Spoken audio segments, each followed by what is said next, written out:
This is going to start weird, but it'll make more sense later. But I've been obsessed with horses for as long as I can remember. But it wasn't in that cliche every girl wants a pony kind of way. This was different. I loved horses in general. Like, they were my favorite animal, and everything I had was about horses. Horse bedding, clothing, themed bedroom, when I was old enough to choose my own, etc. But it wasn't just something like they were my favorite animal. I knew so much about them that it didn't make sense from my young age. An example, before I could really even read, I couldn't stop talking, and I told my parents that my favorite animal/horse was an Andalusian. This was before I really understood what breed or pedigree meant. I just remember, and so do my parents, that for birthdays and Christmas, I would ask them for an Andalusian. Nobody had a clue how I knew about this specific Spanish breed, especially because we lived in the middle of a popular and bustling city, far from any farms and rustic barns. All I knew at that point was urban living. When they asked me why that one specifically, I told them about how I used to own one. They of course would question this, thinking maybe I misstated something, but I would always correct them, saying things like, "No, this was before." Then, there were the times that I would be playing with my toy horses, and I would just stop and sigh. When they would ask me what was wrong, I would sadly say, "I miss riding my horse, Jules." They would look at me puzzled, and tell me that I never owned a real horse, let alone ridden one. So when they would ask more questions, I would respond with something like, "No, not now. This was before, when I was a grown-up, like you." Again, they just thought it was me with a wild imagination. Then there was this time that we went on a road trip. We were driving through western Kansas, with farmland all around us. And while most kids would be bored, it almost felt like I knew the place. Like seeing the open fields and old rustic-looking barns almost made me feel homesick. While we drove through, I spotted a ranch with horses grazing in the sun and a beautiful barn nearby. The horses, of course, immediately had my attention, and I remember leaning forward between the front seats where my parents were, and excitedly telling them, "Look at those beautiful horses. I used to have a house like that, and a big barn full of horses." I loved reading stories to them and brushing their manes. My parents once again questioned me, and said that we had never lived anywhere other than our current home, and that we never owned horses.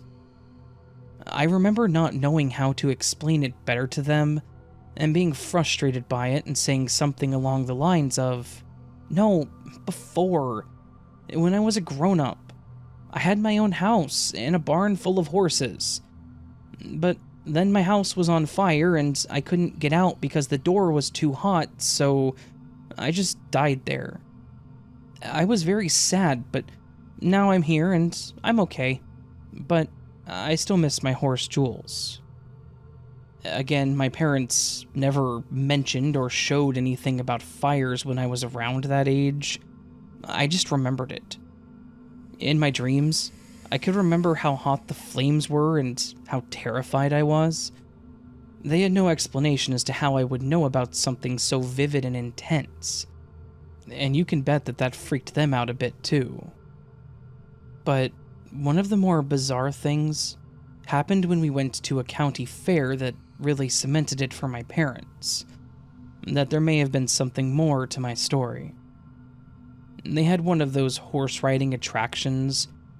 Now, I understand that this would be the first time I'd physically touched a real horse in this life. Yet, when I saw them and ran up to them, it felt natural to pet and examine them, as if I were a seasoned vet. I meticulously looked over each of them, and then even gave specific characteristics, giving away what breed they were. The man in charge of the horses even asked my parents if we owned horses because of my reaction, and he was equally surprised when they told him that we didn't. It didn't take me long to choose a horse, and as the man walked over to help me onto it, I was able to jump up and swing my leg over, getting into position like I had done it every day of my life. When I took the reins and the horse started walking, every moment felt natural, like I was picking up where I'd left off from another time, another life. And I remember that as the ride came to an end, I cried. My parents took me home, and that's when they actually seemed to have a heart-to-heart with me. They asked me to explain everything, and I did. I gave as much detail as I could about my home, my horses, people I could remember, everything. They still seemed bewildered, but I could tell they wanted to believe. After about a week or so, they surprised me with riding lessons. And even though I knew and remembered how to ride, I knew this would probably be the closest I would come to horses in our city. So I jumped on the opportunity. Can't blame them for trying. Those memories never faded. As I've gotten older, I've looked into past lives and reincarnation, and I'm quite certain that's what I'm experiencing. But unlike other kids that slowly lose their memories, I never did. I've always had a strong connection to horses, and it's actually shaped my life. I went to university to be a veterinarian and specialized in horses, and I moved to the country. But despite the science and logic that surrounded my job, I always kept this mystical feeling and wondered that there may have been something more, something unexplainable that linked me to those beautiful creatures. I wanted to dig deeper and really find out more about my past life. I wanted to know who I used to be, as some type of closure maybe. To tell myself that I'm okay and that I'm getting a second chance. But I didn't have the slightest clue of where to start. I didn't even know what state I may have lived in, what date or year. And tracking down a house fire without any additional information would be damn near impossible. So, until then, I will live this life, taking care of others' horses, as well as the Andalusian mare that I now own myself. And, as I brush its mane, I question myself and what I've experienced. But then, I remember this innate connection I seem to have with my horse, the strange recollections and the inexplicable knowledge of a life that I never lived. And somehow, deep inside me, I know that I did.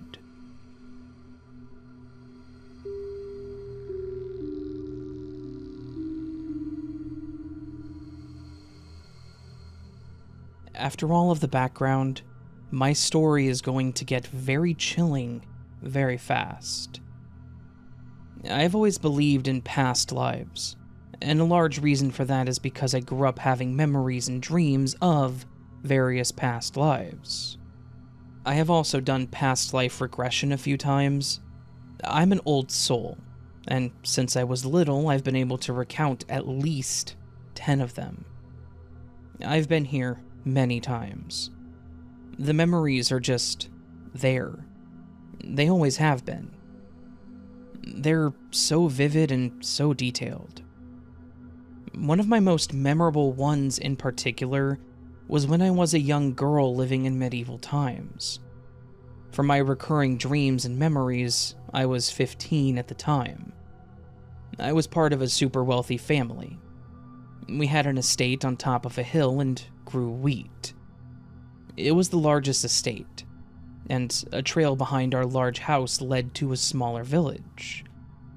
Our wheat field was between our house and the trail that led to the village.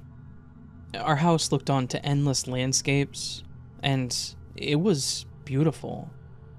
I believe a big land battle was going on at the time. Knights would come by a lot, and I always admired how handsome they were. We were ultra religious, and I had my own Bible, and it was encased in silver with gemstones. I read it every day. I remember feeling sad a lot. I had a sister who was 17, and I was the ugly sister. I had long brown hair that my mother or maid always braided. My long hair wasn't the ugly part, nor were my brown eyes. But I had small and squinting eyes, a large nose, and uneven lips. My sister had long, dirty blonde hair, big blue eyes, and a perfect face. And she was getting married to the most handsome guy around. Was also wealthy. I remember having a huge crush on him, but I supported my sister's marriage, and my mother and his family had arranged it between them. We both actually vied for him at one point. Our father was out fighting, and it was just my sister, mother, maid, and I. A few weeks after my sister got married, I was walking along the path behind our house when a handsome knight rode by. He was 16.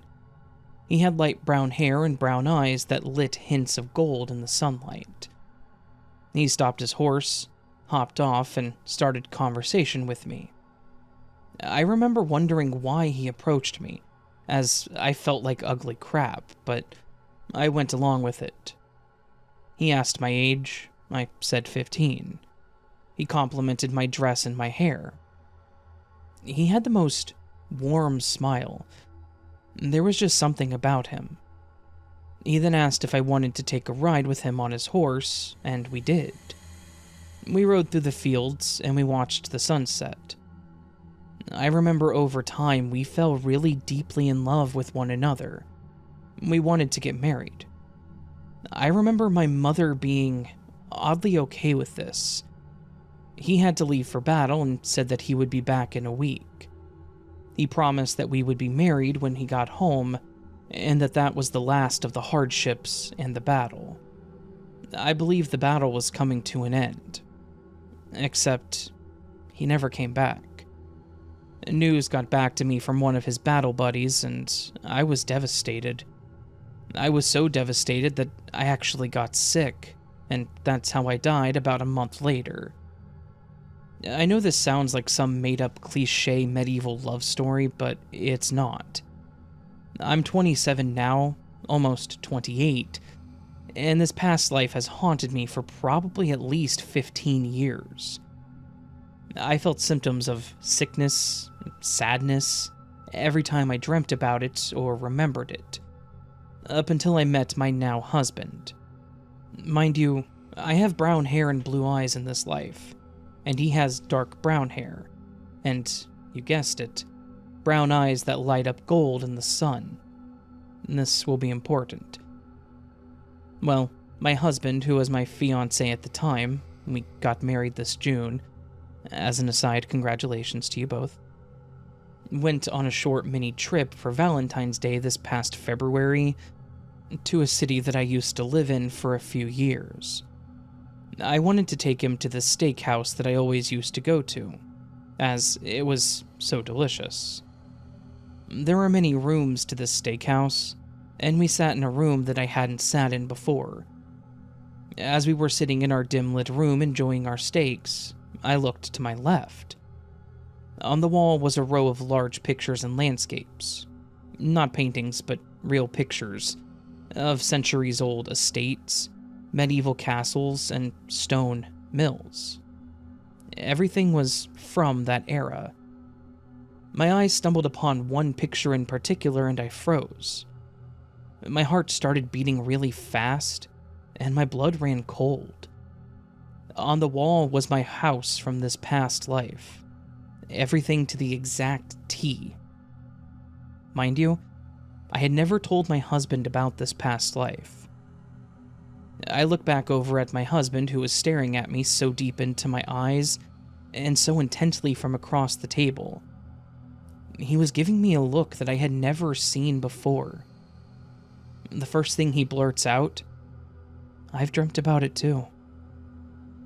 My eyes widened, and I almost choked on my steak. What? we've oddly always been so in sync and deeply connected. I always describe our love as one that transcends space and time, so I believe it's why he could tell that I had both dreamt about it and had memories of the place by the way I was looking at it. We don't need to speak to read each other's minds. He says, "Yeah, I used to dream about it all the time." I said, "It was my house in one of my past lives." He then responded, "It wasn't my house, but I was there all the time." I said, "I think visiting me." And he said, "I believe so." He held this stare. I looked at him back straight in the eyes, and in this dim-lit room, his brown eyes were glowing hints of gold. They normally only do this in the sun. And then I put it together. He was the knight that I had fallen deeply in love with. I had always felt such a feeling of 1,000 years of familiarity when we lay down and gaze into each other's eyes. And he had too. We had told each other this in those moments. And for me, it wasn't your normal cliche, "Wow, we are so close, I feel like I've known you for 1,000 years" kind of feeling, but rather we've been through a lot together. We are finally reunited. You're with me again.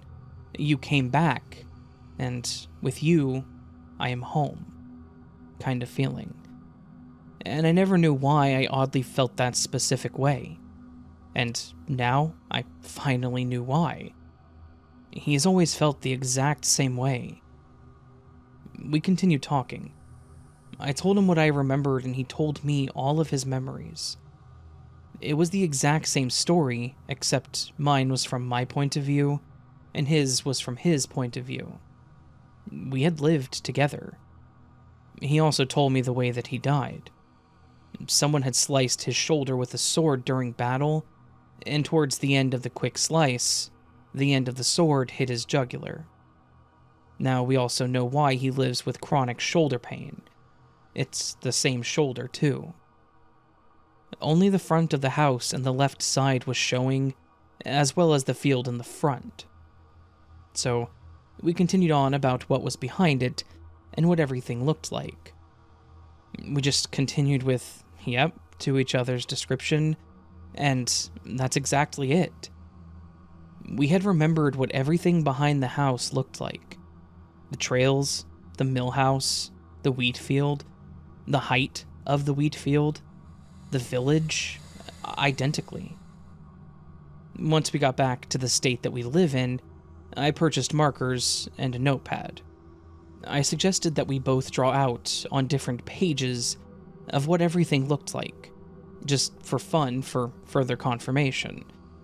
We faced each other so that we couldn't see what each other were drawing, but I noticed that we were both using the exact same colors. Once we finished, we turned the pages around and, what do you know, identical drawings. I knew past lives were real, but this was further confirmation. I fell even more deeply in love with my husband in that moment, and I believe he did too. Our deep connection grew. Now, if that wasn't crazy enough, we were speaking further on past lives that night after the drawing, and he told me that he had dreamt multiple times of being a photographer. The year was 1942, and it was World War II, and he had a memory of traveling a lot for pictures to submit to a newspaper. He said that he was a journalist.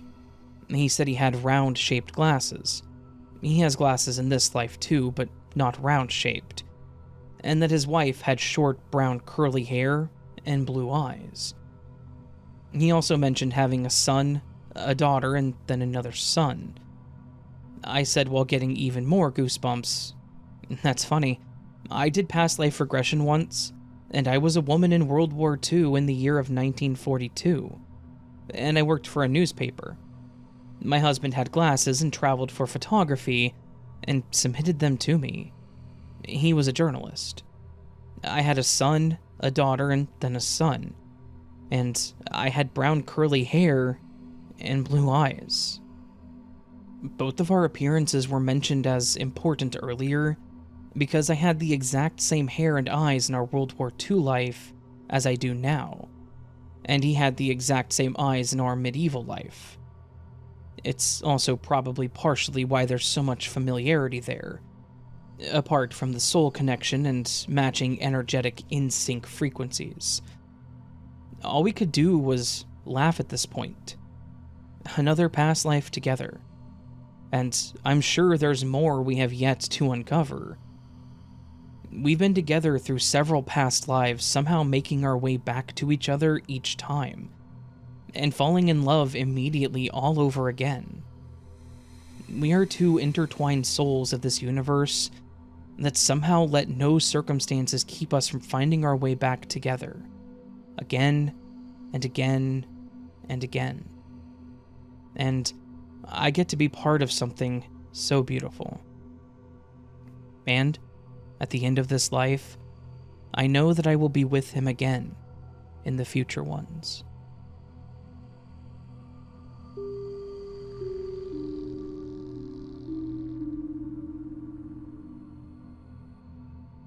I was an elementary school teacher for about 15 years, and one thing I learned about children, very young ones, is that they have no filter.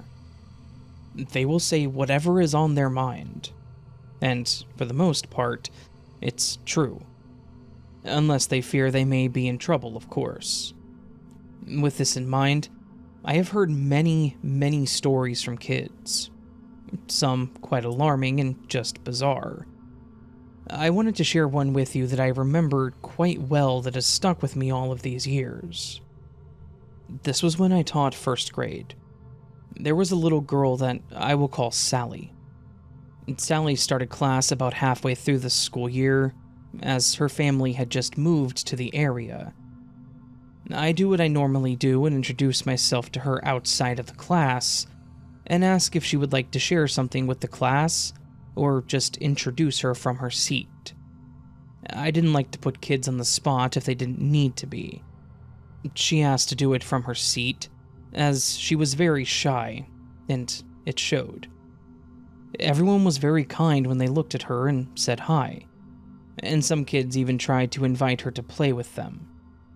She would refuse, however, and would watch them from the side, typically just singing to herself. Finally, we did a team activity, so I did push her a little to intermingle with her classmates, and she actually became good friends with another girl. At one point, while they were at recess, Sally came up to me after scraping her knee and asked to clean it up. I took her into the restroom to get a rag and then back to the classroom, as I kept my own supply of bandages. As I helped her get all fixed up, I asked her if she was liking her class and her new friends. She smiled and nodded at me. I didn't say much else, and then she said a bit more than I expected, and it left me confused. She told me, "At first I was scared because in my last life the kids were very mean to me." I of course just assumed she meant her last school and maybe she had problems there. It was upsetting to hear about because she was a really smart and kind girl, and I couldn't see any reason as to why someone would choose to bully her. So I told her, "I'm sorry to hear that. That wasn't very nice of them, was it?" Then she continued talking. "Yeah, they made fun of me because my mommy was poor and I didn't have a daddy. They threw food at me and pulled my hair and sometimes cut up my clothes." Again, I was thinking that this was awful, and it broke my heart to hear it. But I was confused, because I had met her parents, both her mom and dad. Of course, her dad could have been a stepfather, but I don't think he was. They looked way too similar. His mom was also a stay-at-home mom because they had an older son that was in about the 6th grade and a newborn. So, neither the part of her mom being poor or her not having a dad made sense to me. So I asked her about the one that was a little more obvious. "But you have a dad, right? Wasn't he with you and your mom at conferences?" I asked her. Yeah, but that's my new mommy and daddy. In my old life, I didn't have a daddy. At that point, I just agreed with her and finished up so that she could get back to her recess. It left me wondering for a little bit as to why she kept phrasing it as her old life. I thought maybe she was adopted, or in foster care, because of how she briefly described her old life, but again, she looked like a spitting image of her father. I brushed it off as kids just being kids and then let it go. But then, another event occurred with her that added more to the story. I had partnered the kids up for a class assignment, and since Sally had become close to this one girl, I put them together. As I walked around to check on all the kids, I stopped at each table as I listened to their process. When I went to Sally and Katie's table, I asked how they were doing, and Sally thanked me for letting her work with Katie. I said you're welcome, and I asked them about their project. After some time, Sally again mentioned how much nicer this school was, and all the kids and teachers. This time I asked her if she remembered what the school that she went to prior was, and without skipping a beat, she told me. It was a Saints named school for girls. I had never heard of this school, and I had lived in this area my whole life, so it seemed to cement my idea that she went to a different school in a different area. I asked her if she knew where this school was, and she said that it was far away, and that people talked differently at that school. I was trying to decide on what to say or ask next, but Sally continued talking for me. I didn't like it there. The girls were very mean to me about my clothes. So I told her that her clothes were very cute, and Katie said that she liked her shirt. Katie was always a very kind girl to everyone, so I appreciated her help. But then Sally explained more. I had to wear a special skirt and shirt, and the other girls had a lot of them, but I only had the one, and it was always dirty. They made fun of me and ripped my skirt. I apologized, and Katie hugged her, and changed the subject, saying how much she liked her and seemed to cheer her up. I again walked away, reminding myself to look up this school when I had the chance. I had written down the name of the school, but after that, it was out of sight, out of mind when you have a class full of young kids. We also have classroom duties, and those selected change weekly.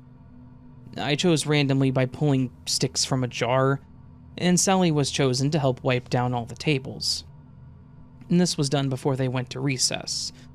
So, as she cleaned them, I cleared the board, and due to our previous conversation a day prior, I complimented her on her outfit. She thanked me, and then thanked me for being a much nicer teacher. I said you're welcome and thanked her for being such a great help. That's when she sat down and started bawling. I immediately went to console her and ask what was wrong, and what she said has always stuck to me. Everybody's so nice here, not like they were in my old life. I was afraid they would all hurt me here too, even you, but you're my favorite teacher. This has obviously affected her, possibly even traumatized her, and I wanted to bring it up to her parents in case they weren't aware of what may have happened to her. As I knelt in front of her, I asked if she wanted to talk about it, and she was more than willing to share. She explained again how she was teased because she only had one uniform that she would wear the entire week, and that the girls would throw stuff on her clothes and her hair, only to make fun of her when she came in the next day wearing the same stained shirt. She even explained how the teachers would always turn a blind eye to the bullying and only told her to stop complaining. Then, she explained how she ended up here. One day, as I was walking to class, the girls started following me and pulled on my skirt. I yelled at them to stop, and I tried to get away, but my foot slipped, and I fell down the long stairs, and I hit my head a lot. When I stopped, I couldn't move and my whole body hurt, and then I got tired and just went to sleep. Then, it was dark for a very long time. But I got a new mommy and daddy, and they're very nice, and they have money, and everyone is so nice here. I was in awe as I listened to Sally's story. I tried my best to hold back the sadness and shock in my eyes, and just told her that I was sorry that it happened to her, and explained that she was safe now. I even told her to let me know if she's ever hurt or bullied here, because I refuse to let any of that slide. She cheered up pretty quickly after that, and I dismissed her to go play while I finished up. Still, I didn't quite understand what I heard. Yeah, it sounded like she was bullied, but after a fall like she described, you would think she would have substantial and possibly permanent injuries. Or maybe even have died. And that's when it hit me. I went back to my computer and looked up that school that she'd mentioned. That school did exist. It was an all-girls school for ages 3 to 18, but it wasn't even in the US. Part of me wants to say that I think it was in Ireland, but I might be wrong. But the crazy part about all of that, it had been closed for years, way before she was even born. How would she have known about that school? After our little moment that day, Sally didn't bring up her old life again. She grew into a very happy and playful girl, much like Katie, and she wanted to befriend everyone that came through the door. I wanted to ask her parents about her story to see if she ever talked to them about it, but since it didn't seem to affect her anymore, I didn't feel it was relevant. I didn't want her to possibly relive something if she didn't have to, and since it wasn't interfering with her life or school, I thought it was best to leave it alone. After looking into it more, I've just determined that poor Sally may have still had memories of a past life, and maybe I helped that part of her move on, so that she could have a happier and better second chance at life.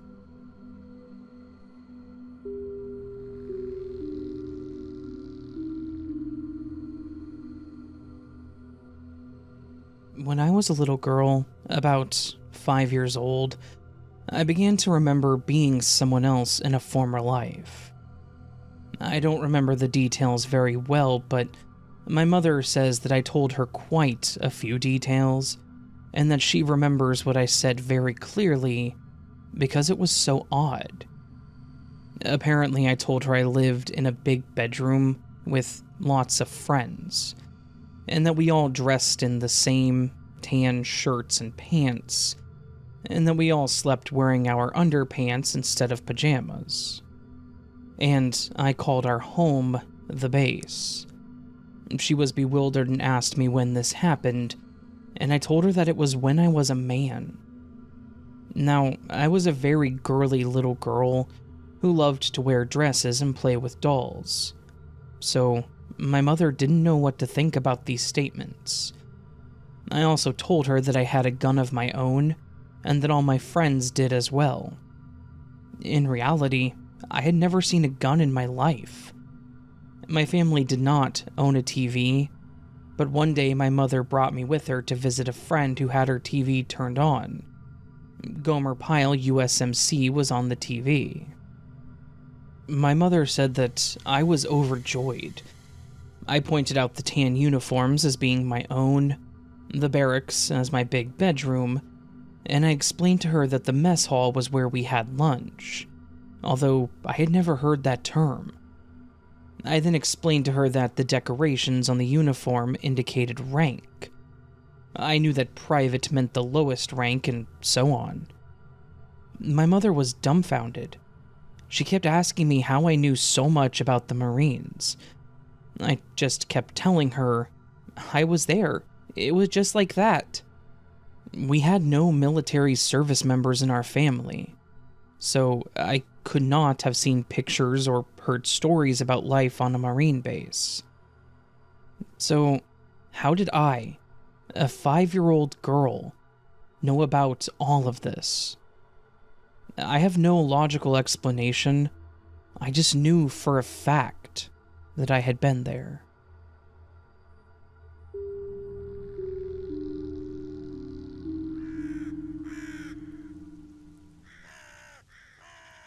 So, that, my friends, was another collection of chilling past life stories.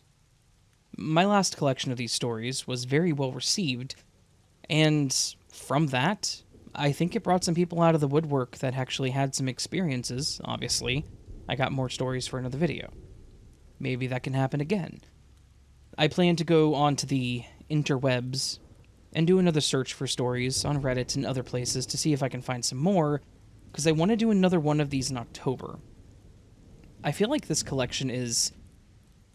I say this collection, I feel like this topic is one that is underreported and greatly appreciated by you amazing people, so I know I appreciate them. These stories are bizarre, and they always teeter on that level of just weird, but chilling is just the best word. I know I use it a lot, but these are chilling stories in my opinion. They kind of give you those goosebumps as you listen or read them, in my opinion. I guess, read them in my position, but you know what I mean. I'm waffling here. Hopefully you all enjoyed these stories. If you did, please do hit that thumbs up button. If you didn't, well, I'm sorry to hear that. Just let me know, I guess. And to let me know, you can go down to the comments and tell me what topic you would prefer instead of past life stories. What kind of stories would you like to hear? And if you just have any ideas, please do drop them in the comments. I am always taking suggestions. On top of suggestions, I'm always taking submissions. So, if you have any sort of experience that's chilling, creepy, interesting, not necessarily scary, please consider sending it my way, as I would love to read it. Either just read it or read it for the channel. Go to astheravendreams.com and there's a button to submit your story right in the middle. And of course, if you liked this and want more of it, subscribe. Obviously. You can also join the memberships or Patreon to get early access to stuff like this, so long as it goes up early. You can also do a super thanks, which is just a tip to the channel, similar to super chats and live streams. It's just a way of saying thanks, never expected, but always appreciated. And I hope that I do see you again here soon, like tomorrow or Monday, probably. But until then, I hope remember you are loved, you are valid, you are important, you're the best you that you can be. Do not forget it, and do not let anyone tell you otherwise. And my friends, until next time, much love, and sleep well.